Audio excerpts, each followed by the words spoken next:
Yang saya muliakan ya Tuan Kuasa Pengurusan Masjid Al-Hanaq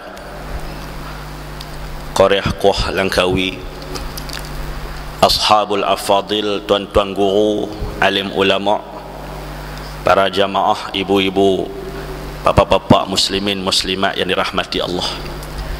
Alhamdulillah, pagi yang berbahagia ini kita dapat bersama dalam suatu rangka dan gerak kerja ibadah kepada Allah Subhanahu wa taala. Bukan semua orang mampu untuk bangun menunaikan solat subuh, apatah lagi secara berjamaah. Sesungguhnya musuh Islam, dia tak takut kepada perhimpunan kita beramai-ramai di stadium ataupun di mana-mana tempat dengan membawa sepanduk melaungkan ungkapan itu dan ini, tetapi dia lebih takut kepada perkumpulan jamaah yang hadir ke rumah-rumah Allah bagi menunaikan solat fardu, khususnya solat subuh. Dalam sebuah hadis Nabi SAW bersabda, hadis sahih. Lah ni nak cerita hadis, nak kena cerita sahih ke tak? Tidak, mereka tak mau terima. Ada satu puak kata kami tak terima hadis selain daripada sahih. Haru. Hadis sahih dia kata, iza ra'aitumur rajula ya'tadu bil masajid fashhadu lahu bil iman. Bila mana kamu melihat seseorang itu melazimi masjid, saksikanlah bahawa dia orang yang beriman. Ghalibnya ada juga main masjid, pederah tabur masjid pun ada. Tapi biasanya kalau duk mai start mutu, duk mai sembahyang tu beriman dah. Beriman insya-Allah. Dan solat ini tuan-tuan, walaupun tajuk dia kecil, remeh dan kecil, tetapi benda solat ini benda yang besar. Kalau kita ceramah bab solat, dia kata sejak daripada balik lagi duk tahu dah solat ni. Tetapi adakah sembahyang kita masa kita mula kenal solat dengan hari ini sama ataupun tak? Kalau kualiti dia sama tuan-tuan, kita orang yang disebut sebagai terperdaya. Kerana kita duk kerja, mula kerja dengan hari ini, pencapaian kerja kita pun tentu berbeza. Kalau mula kerja mungkin kerja kerajaan, dia mula dengan 17 dulu SPM, naik ke 22, lajak 27, 29 sampai 32 grade kerja dalam kerajaan lah. Maka demikian juga sembahyang kita tuan-tuan, perlu ada upgrade supaya dengan peningkatan dalam ibadah khususnya solat ini, apabila beres solat ini, maka boleh dikatakan keseluruhan permasalahan umat akan beres. Tetapi apabila soal yang besar ini masih terbengkalai, maka pelbagai masalah yang melanda kita sebagaimana hari ini dijelmakan di atas dasar solatnya yang masih lagi terbengkalai. Dalam sebuah hadis riwayat Al-Imam Al-Bukhari dan Al-Imam Muslim, Nabi SAW duduk satu hari bersama dengan para sahabat, duduk sembang-sembang. Sembang-sembang ni bukan tak boleh. Tak ada masalah kita duduk sembang, tapi dia mau sembang yang manfaat lah. Sampai pagi pi beli ikan, buat balik singgah di kedai, tengah hari tak buat balik lagi ikan, pecah perut dah. Tu cerita lain. Nabi bertanya dalam satu perbincangan dengan para sahabat, ara'aitum law anna nahran bi babi ahadikum yaghtasilu minhu kulla yawmin 5 marrat hal yabqa min daranihi syai'. Nabi kata, cuba bayangkan apa pendapat kamu kalau di hadapan rumah kamu ada sebatang anak sungai yang mana kamu mandi di dalamnya 5 kali sehari. Hebat lah. Kita 3 kali ya, ni 5 kali. Hal yabqa min daranihi syai', adakah masih lagi ada kotoran daki pada tubuh badan orang yang mandi itu? Qalu la yabqa min daranihi syai'. Dia kata tentu tak, habis dia luluk habis, tak ada apa. Nah, yang hitam pun perasan kalau sehari mandi 5 kali buh dengan sabun yang depa duk iklan tu, hari ke-7 putih serlah tu, jadi elok. La yabqa min daranihi syai'. Nabi rupanya bukan nak cerita bab mandi sungai. Nabi nak cerita simbolik di sebalik perumpamaan mandi sungai itu. Fazalika masalus salawatil khams. Demikianlah perumpamaan solat 5 waktu. Yamhullahu bihinnal khataya.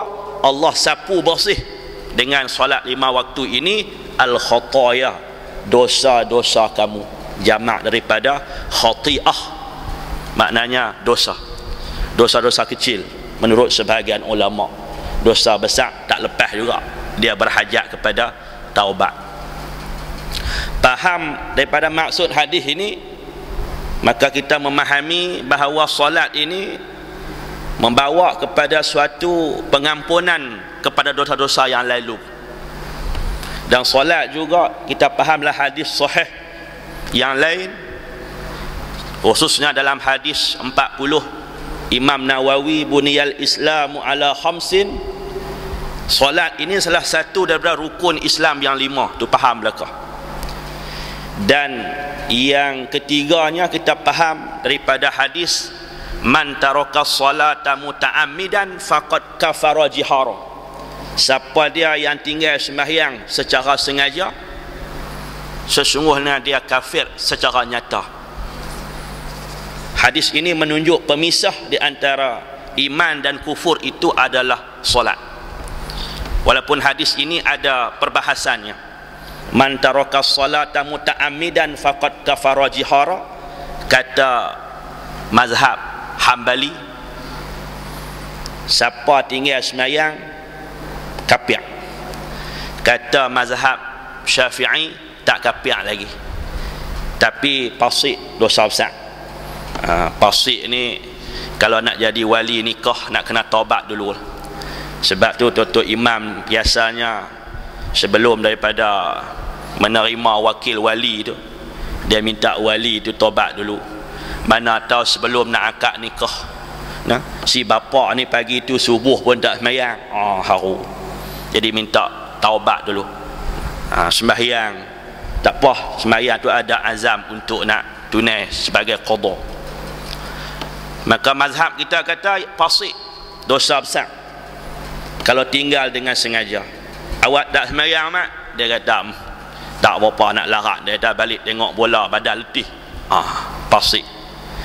Tapi kalau dia mengingkari kewajipan solat, awak tak sembahyang, mayang ni untuk hampa gen lebay tak apa, kami gen-gen petik gitar ni tak ada. Yang tu dia mengingkari kewajipan sembahyang, maka tidak syak lagi tuan-tuan, kufurlah orang yang mengingkari kewajipan sembahyang. Dan dalam kitab kecil-kecil, saya duk mengajak kitab kecil-kecil, kitab lama, Matla'ul Badrain, Munyatul Musalli. Matla'ul Badrain ni kira mutawassit, peringkat pertengahan. Jadi nak mengajak kitab lama ni dia ada tangga dia. Kadang-kadang kita ni orang muda dia semangat, ustaz baca hikam ustaz, kemah, kitab tasawuf hikam kemah. Jadi kita pun baca, sedangkan tingkatan dia tu nak pergi ke hikam tu, dia kena tajul urus dulu, lepas tu baru durun nafis, lepas tu barulah hikam. Ni dia pergi perkena hikam tu. Jadi bila baca hikam tu macam terbang atas langit dah, kemas dah sangat dah. Sama juga dengan kitab-kitab Jawi yang lain pun dia ada tahap dia. Maka kitab yang biasa kita baca peringkat rendah ni, Munyatul Musalli karangan Asy-Syaikh Daud bin Abdullah Al-Fatani, seorang ulama besar alam Nusantara, paling banyak mengarang berbanding dengan ulama-ulama yang lain.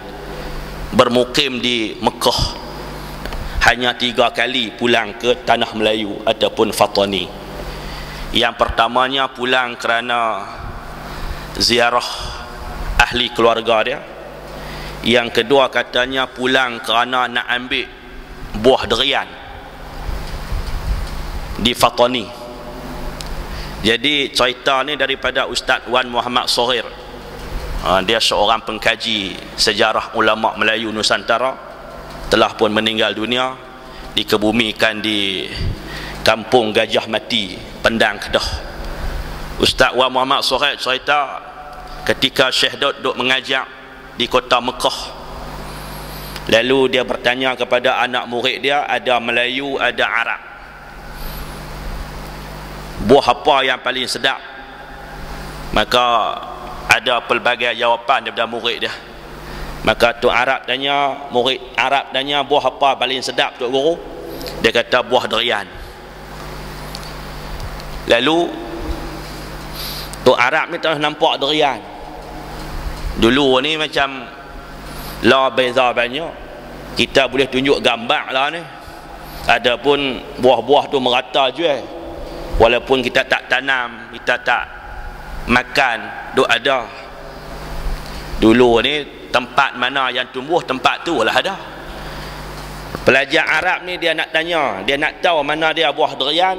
Maka Tok Syekh Daud kata, nanti Sat masuk dalam bilik. Masuk dalam bilik Sat, tak lama kemudian awak keluar durian sebiji. Ni dia buah durian dia kata. Dia pada nak makan lagu mana duri ni, rekah jenuh, cedera mulut. Rupanya dalam masa yang sama di Fatani, ini karamah. Kalau cerita kepada orang-orang yang tak faham hukum akal, hukum adat, hukum syarak, pergi ni. Dia kata kita duk majual cerita dongeng. Nah.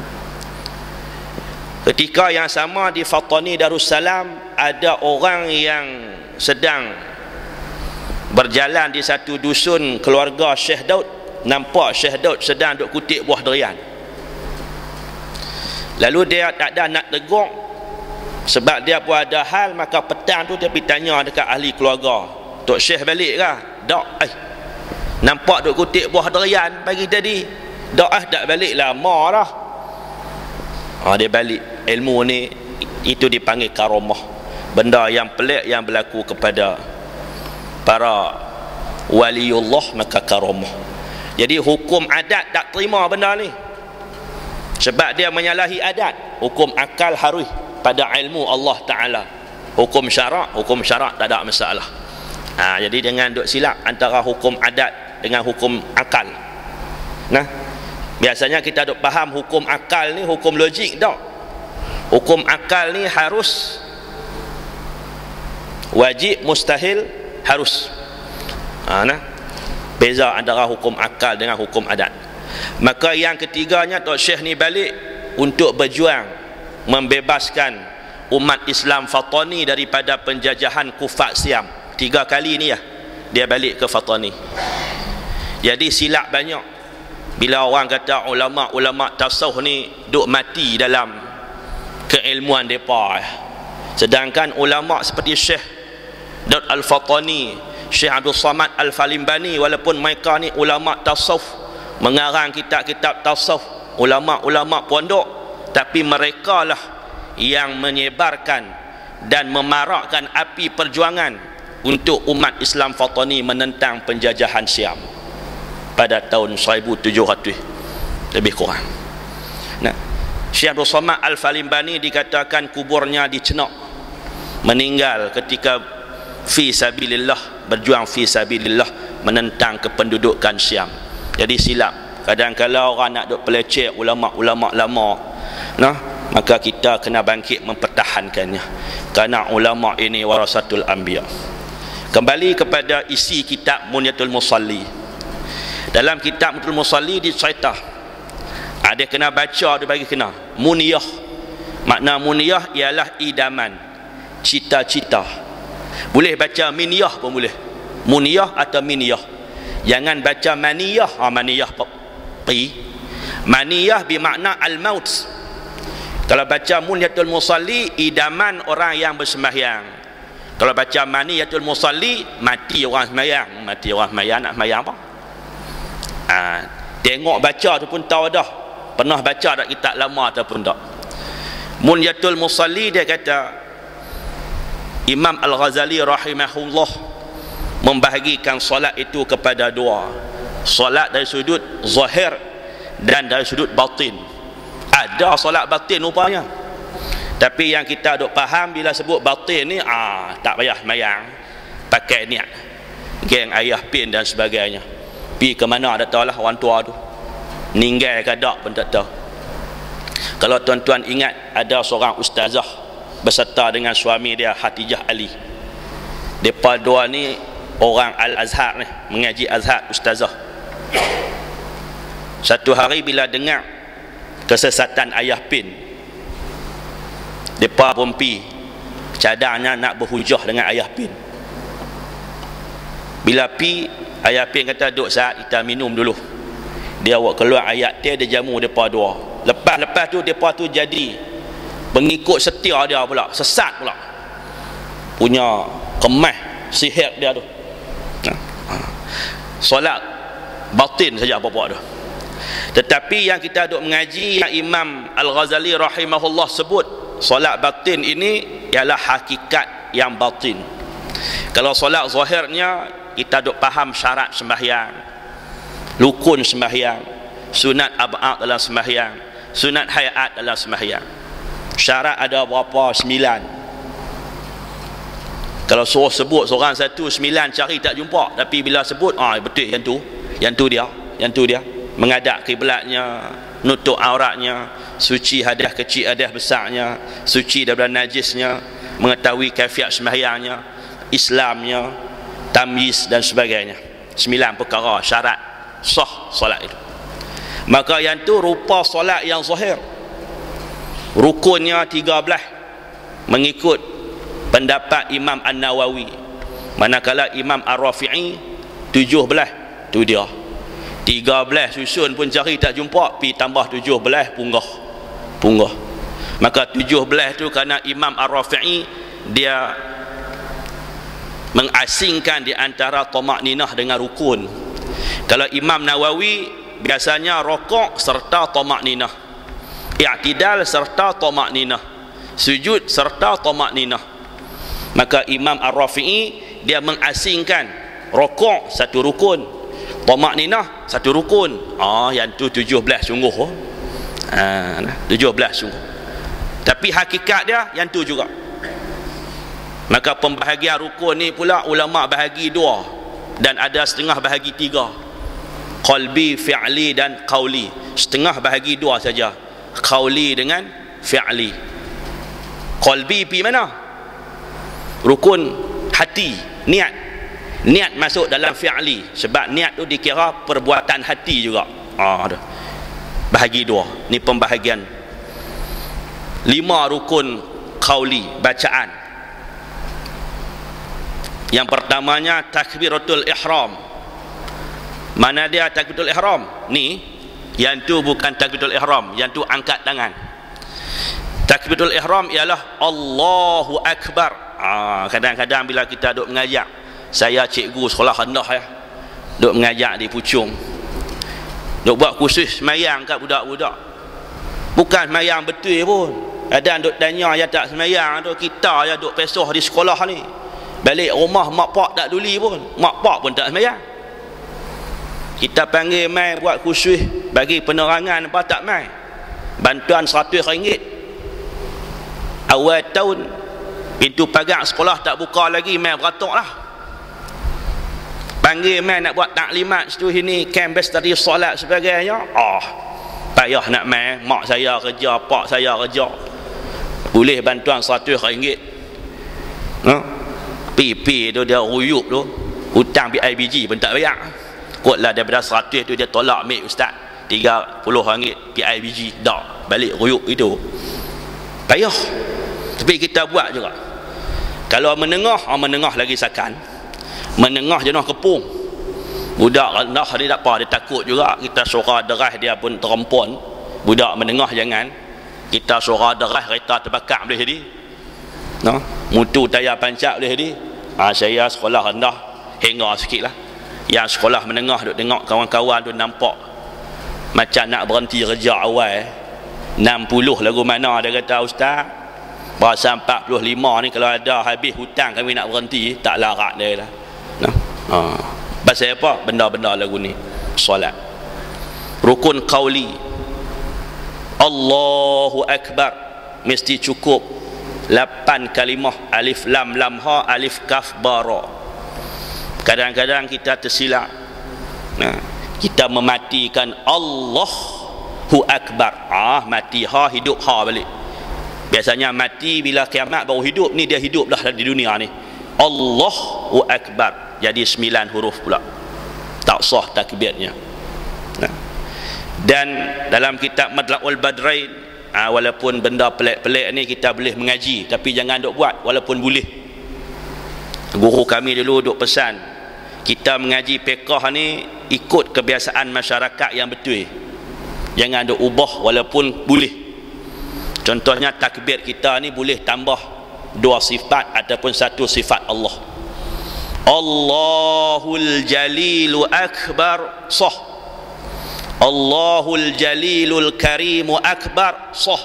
2 sifat paling kurang, paling banyak sah. 3, 4 tak boleh lah. Dekat 2 ya. Matla'ul Badrain. Tapi jangan pula lepas mengaji kita pergi buat tu celaru habis jamaah. Allahul Jalilul Akbar. Dia tahu kau mengaji kau pelik buat ni. Boleh, tapi yang boleh tu jangan buat. Kita ikut kebiasaan. Sebab kalau kita nak ikut asalkan boleh, jadi keh orang pegang anjing lah.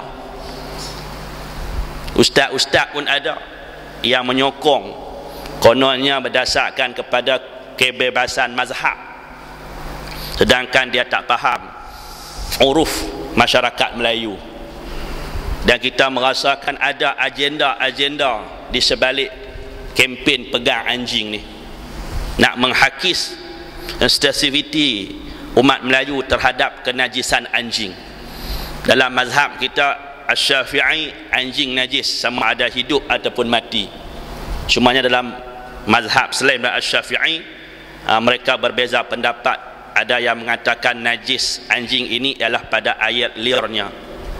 Tak apalah, yang tu fiqh. Bukanlah bermakna tak najis sekalipun dia suruh kita peluk dah. Peluk. Yang pelik-pelik tu orang perempuan bertudung tu pergi peluk.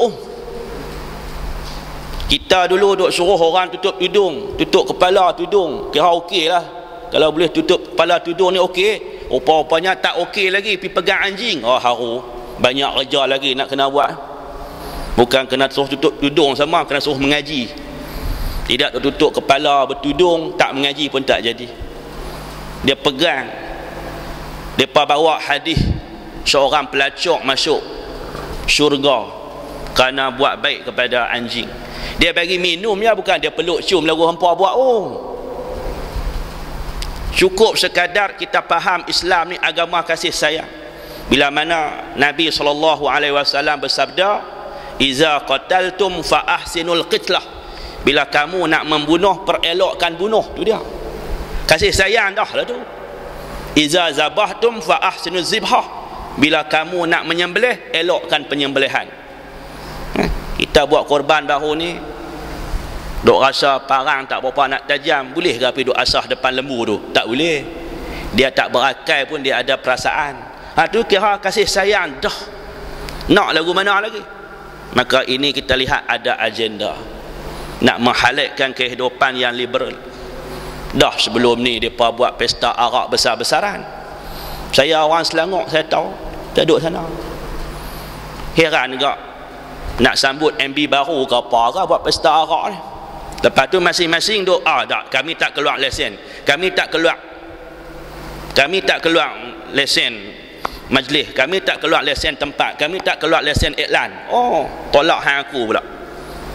Maka inilah yang kita rasakan suatu cabaran kepada umat Islam. Pasal apa ni? Solat ni jugalah. Balik-balik kepada solat ni juga. Baik. Kemudiannya tuan-tuan, rukun solat. Kemudiannya perkara sunat dalam solat. Ulama membahagikan kepada 2, sunat ab'ad dan sunat hayat. Sunat hayat biasa. Bila ditinggalkan tidak sunat sujud sahwi. Kalau sujud juga batal tuan-tuan. dia sembahyang tak baca wajah, tak baca doa iftitah, duk tahiyat akhir tak ingat tadi tak baca doa iftitah, sujud sahwi, sujud tu batal tuan-tuan. Kalau sunat abad, sunat sujud sahwi. Cumanya kalau kita jadi imam, kalau tinggal sunat abad ni, kalau kita rasa jamaah di belakang kita tak berapa faham tentang sujud sahwi, jangan buatlah. Pasal apa? Dibimbangi jamaah tu batal. Sebab sujud sahwi ni dia wajib ikut, wajib muafakat pada buat, tak wajib muafakat pada tinggal. Kalau imam buat, makmum mesti buat, walaupun makmum tak ada salah apa. Tapi kalau imam tak buat, makmum boleh buat. Contoh kita kata sembahyang subuh tadi tok imam lupa kunut, maka ketika duduk tahiyat akhir tok imam sujud sahwi, maka wajib atas makmum tu ikut imam sujud sahwi, walaupun hukum asal dia sujud sahwi ni sunat. Kalau dia tak mau, dia kata lah benda sunat sujud apa, batal dia, sebab wajib muafakat pada ikut, tetapi tak wajib muafakat pada tinggal. Contohnya imam dan makmum sama-sama tinggal doa kunut, bila baca tahiyat imam perhabis tahiyat bagi salam, tak sujud sahwi. Makmum nak sujud boleh, lepas imam bagi salam makmum sujud, tak ada masalah. Pasal sunat sujud sahwi ini dia wajib muafakat pada buat, tak wajib muafakat pada tinggal. Berbeza dengan sujud tilawah. Sujud tilawah wajib muafakat pada buat, wajib muafakat pada tinggal. Imam buat wajib buat, imam tinggal wajib tinggal. Maka persoalan-persoalan solat ni walaupun kita nampak remeh, tapi sebenarnya tuan-tuan dia ada kait dengan sah batal, yang membawa kepada sama ada kita sudah menunaikannya ataupun tidak. Dan kata Imam Al-Ghazali lagi, rupa zahir yang sempurna, syaratnya, rukunnya, sunat abadnya, sunat hayatnya, maka rupa yang batin itu yang pertamanya ialah al-ikhlas. Baru tahu solat batin tu al-ikhlas. Ikhlas ni kadang-kadang tuan-tuan kita yang duk cakap pun tak tentu ikhlas ke tak. Sebab ikhlas ni sirrun min asrarillah, rahsia daripada rahsia Allah. Kadang dia main ceramah, ustaz-ustaz kita duk sembang, duk himpun ramai-ramai, kadang buat usrah sama-sama kita. Sebab kita duk bagi dekat orang, siapa nak bagi kat kita, kena buat sama-sama muzakarah sama kita, tegur menegur. Kadang dia kata main-main tu, dia kata tengok jamaah 3 orang dia tak apa semangat lah, macam duk pi sebelum ni 300-400 orang contoh, baca pun lah ni 30 minit wallahu subhanahu wa ta'ala a'la wa a'lam. Main-main nampak ramai, pederah dah sangat, sejam setengah. Dia ada beza dia. Main tengok masjid pekan, kemas dah sangat. Main tengok masjid kampung, dia buat luar macam orang kampung lah. Ikhlas ni nak cerita tak hati, tetapi dia timbul tanpa kita sedari. Contohnya kita kayuh gerek dalam keadaan hujan, tiba-tiba nampak seekor anak kucing duduk tepi longkang, nak jatuh dah dalam longkang tu, berhenti dan ambil kucing tu pitak tempat selamat. Tu ikhlas. Tak ada siapa tengok, tak ada siapa nak bagi ganjaran, tak ada siapa yang nak bagi pujian, kita saja seorang-seorang kita. Maka timbulnya keinginan nak bantu tu, yang tu boleh kata ikhlas. Kalau yang lain tu tak tentu lagi.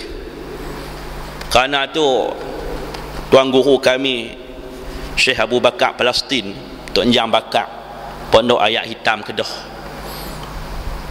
adalah setengah daripada kita kenal lah. 1908 lahir, 1998 meninggal, 90 tahun. Mengaji di Mekah 20 tahun. Mengaji di Mekah 20 tahun, kemudian perang dunia kedua. Pak dia tak boleh nak kirim duit, duit belanja. Jadi susah bukan main. Berhenti mengaji lah. Berhenti pun tak apa, 20 tahun dah kemas Maka nak balik ke Malaysia ni payah sikit sebab perang. Dia pun pilah ke Palestin, duduk sana 3 tahun. Kita duk ingat Syekh Abu Bakar Palestin ni dia mengaji Palestin, rupanya tak. Pi di sana tu pi bekerja. Pi duk kerja buat bom. Dia pandai buat bom ikan apa. Pi kerja duk isi kelongsong peluru. Dan di sana cerita pengalaman, dia cerita ada satu gereja yang cukup besar di Baitul Maqdis zaman dia lah. Jadi pintu dia buat kecil. Maknanya siapa nak masuk pintu tu mesti merangkak. Siapa yang nak main masuk pintu gereja tu mesti merangkak, nak jumpa dengan paderi dan sebagainya. Dan depan pintu tu, maknanya depan hall dia tu ada salib. Maknanya bila tunduk merangkak, tunduk dekat salib. Dia teringinlah nak masuk. Nampak kalau aku masuk kena merangkak, tunduk kat salib. Lalu dia pun tunduk juga, tapi dia bagi pungkuk dulu, jalan kot belakang.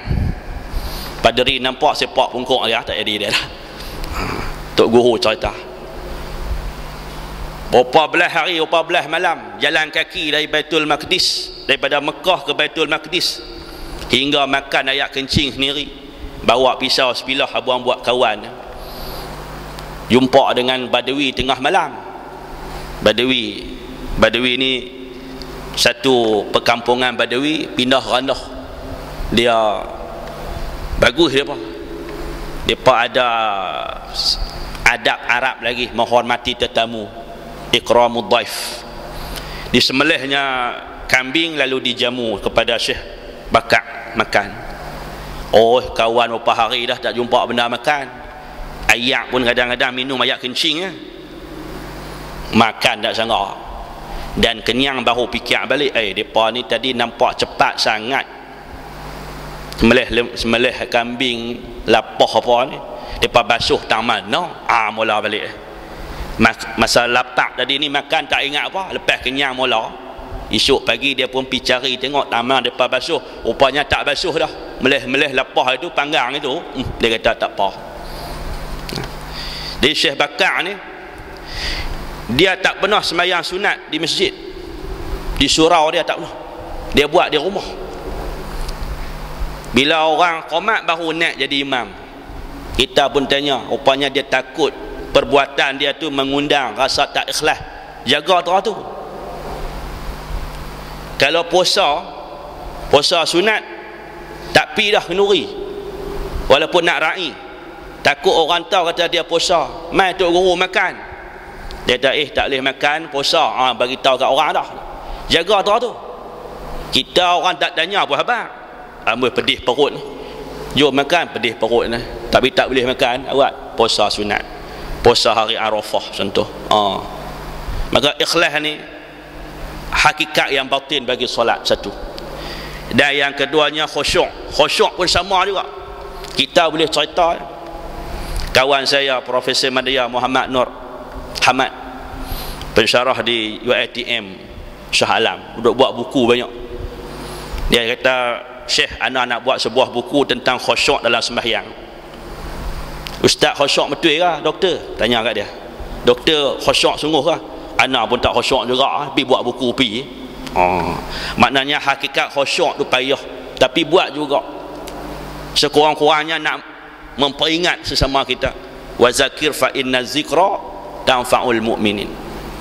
Maka khusyuk ini maknanya cukup pendek dan ringkas yang Syekh Daud bagi dalam kitab Munitul Musalli. Hadir hati, tetap anggota. Hatinya hadir, anggotanya tetap. Kalaulah hatinya didakwa hadir tapi anggotanya tak tetap, bergerak sana garu sini, misalnya diurut dan sebagainya, maka khusyuk belum lagi sampai. Hadir hati, tetap anggota. Itu tarikh yang pendek yang diberi oleh Syekh Daud Al-Fatani rahimahullah. Kisah khusyuk ni banyak dalam kitab Al-Qalut Tam fi Ahkamil Ma'mum wal Imam. Disebut bagaimana seorang sahabat yang tertikam panah, lalu para sahabat mengerumuninya untuk tarik panah. Bila tarik sakit, bila tarik sakit. Mereka kata tunggu dia sembahyang. Bila salam sembahyang, ditariknya panah tadi. Habis sembahyang, sahabat tu tanya, hampa duk rumun pasal apa ni? Hampa nak tarik panah ha? Tarik panah apa? Kami tarik dah. Tu dia. Tak sedap kata orang tarik anak panah masa tengah sembahyang. Kita sembahyang tuan-tuan, nyamuk ketik 3-4 kali tampak pok-pak. Abu Darda radhiyallahu an, dia sembahyang, berlaku kebakaran rumah di belakang dia sembahyang tu. Apinya sangat marak sehingga para sahabat lain, penduduk kampung, ambil ayak nak corah api ni tak boleh pergi dekat pasal panas. Kira lidah api tu duduk belakang dia tapi tak rasa apa. Lepas sembahyang dia pun beralih tengok, api terbakar, rumah terbakar. Orang kata hang sembahyang lagu mana api duduk belakang tak panas, yang kami nak pergi dekat tak boleh. Ni khusyuk. Kita kata tahap gelak apa dewa lah, kemah dia. Para sahabat yang lain sembahyang, bagaimana berdiri tegaknya mereka tu seumpama tunggul kayu. Burung-burung pun menyangka ini tunggul kayu, lalu bertenggek di atas orang yang bersembahyang. Maka kehebatan sembahyang ini, khusyuknya sudah pun hilang pada umat akhir zaman ni. Mungkin kerana kita ni hati kita tak berapa nak bersih, makanan kita pun sama tuan-tuan, membawa kepada kurangnya khusyuk. Dan yang ketiganya disebut tafahum. Baca tu bagi faham hakikat batin sembahyang tu, perlunya faham bacaan paling kurang. Berapa di kalangan kita yang faham maksud Fatihah? Alhamdulillahi Rabbil Alamin, segala puji tertentu bagi Allah, Tuhan sekalian alam. Alhamdu daripada hamida yahmadu hamdan, maknanya puji. Mengapa ulama terjemah puji itu dengan terjemahan Melayu segala, sedangkan hamida yahmadu hamdan atau alhamdu bukan segala? Tak ada pun istilah segala, dia hanya ada puji saja. Tapi pasal apa ulama pergi bubuh segala puji? Mai mana segala tu? Ini kehebatan ulama Melayu kita dalam ilmu nahu. Apabila dia melihat bahawa ada alif lam di depan hamdu itu, alif lam tu dipanggil alif lam al-istighraqiyah, yang membawa arti meliputi, menenggelami.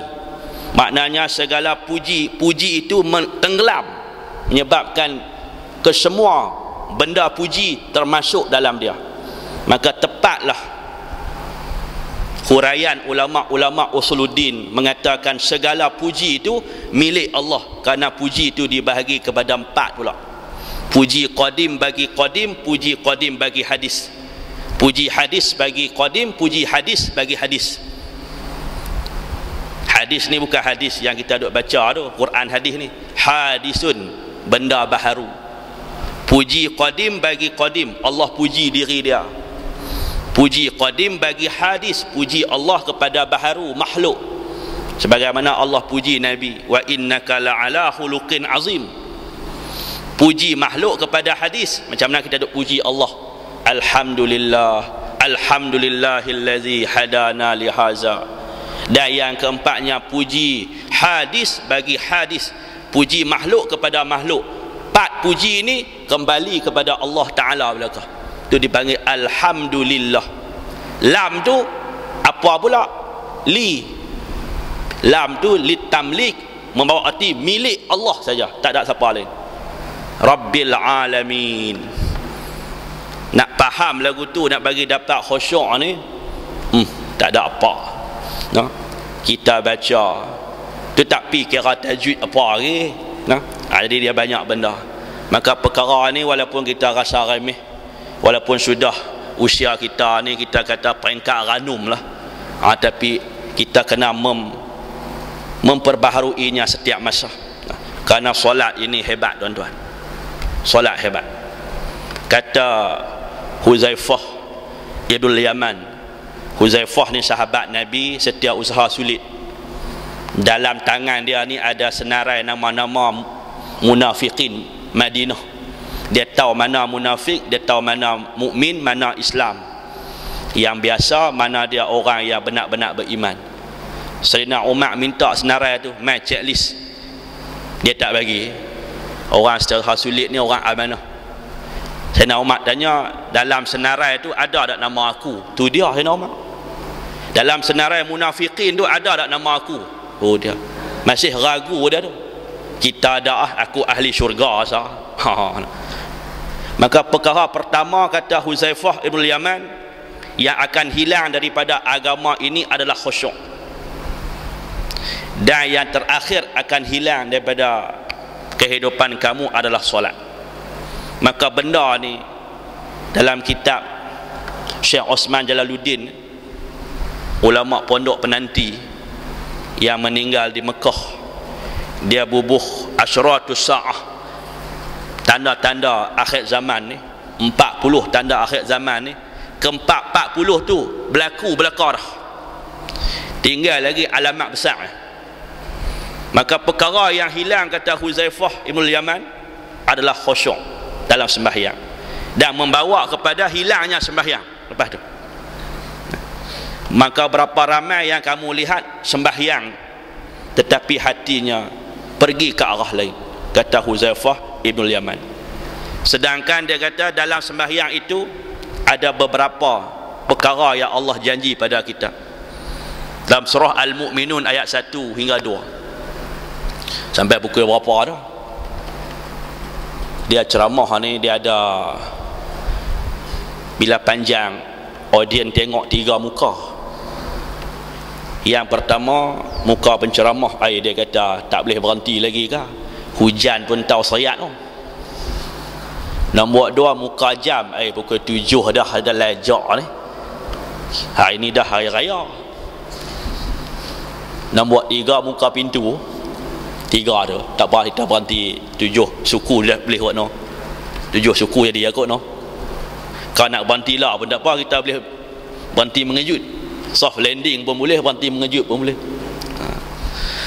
Dalam ayat Al-Mu'minun, qad aflahal mu'minun allazina hum fi salatihim khashi'un, telah berjayalah orang-orang yang beriman. Aflaha ni fi'il madhi, fi'il madhi bangsa 4 huruf ni, aflaha. Bila fi'il madhi ni dia masuk huruf qad jadi taukid. Kalau qad ini masuk kepada fi'il mudhari' dia jadi kadang-kadang. Tapi bila masuk pada fi'il madhi qad jadi taukid, sesungguhnya pasti berjaya orang yang beriman. Yang lagu mana?